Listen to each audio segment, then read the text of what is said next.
YouTube. This is Super Person, and I'm here to do another video. This one's sort of an odd one.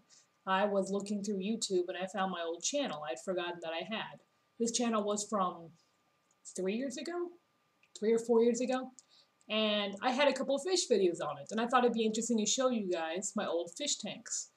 The first one you'll see is my 29-gallon fish tank. It had a 5-gallon sump underneath.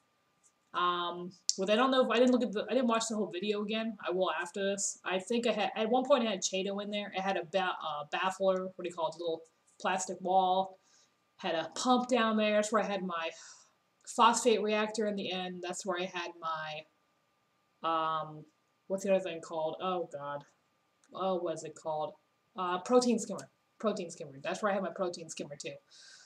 Great place. That's right. Did I have my heater there? No, I didn't have my heater there. But, great place to put all the knickknacks. I don't think I had my heater down there. So, yeah, it's my 29-gallon. It was a reef tank. It's when I had both my clownfish. I had a mandarin goby in that video, which died. Because, as advice to everybody, don't get a mandarin goby / mandarin dragonette unless you have a very big tank with established copepods. Like, a lot of them. My tank had copepods. That one mandarin dragonette ate all of them in like a month and he died.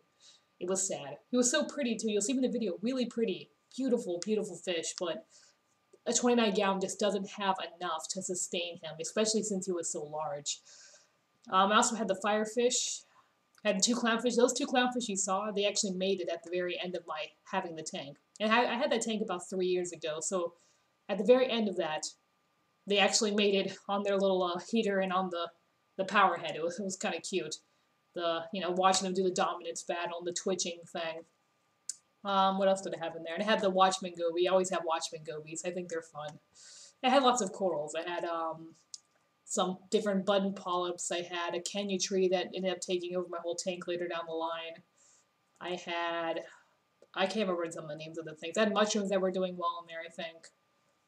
Yeah, but it was a good tank. So the first one you'll see is my 29-gallon tank. Like I said, this is a 3-year-old tank. It's a tank I had before I broke it down and moved and had to set up my new 5-gallon one. But the next clip right after the 29-gallon is my original 5-gallon tank. And like that's its first setup. Like it was really nice in the end. Coral was really pretty. I ended up having the clownfish in there, just one. The clown goby you see died at the beginning.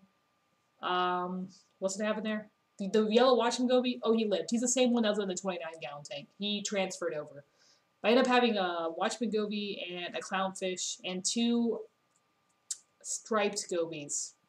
Yeah, I know, I was kind of pushing it for a 5-gallon full of fish, but they did well in there. So what you see there is like the beginning of that tank. Like I just set it up, just added fish. That was when it was done cycling. But that's my old tank. Just added fish and coral. Too bad I didn't have like videos of it like near the end of it because it looks so pretty, but what am I gonna do? So there's my old tank. That tank was like 5 years old. Because I moved them to the 29-gallon, so that one's like 5 years old, and my 29-gallon tank is like a 3-year-old tank. Yeah, so I just wanted to show you it. Kind of neat. So I don't have those tanks anymore. Just saying, those are gone. But I have the one you've seen. I just thought I'd put it on this channel because I saw it on the old channel I had. And I was like, well, I kind of like having those videos, and I thought you guys would like to see it. So, here are my old tanks. Hope you enjoy them.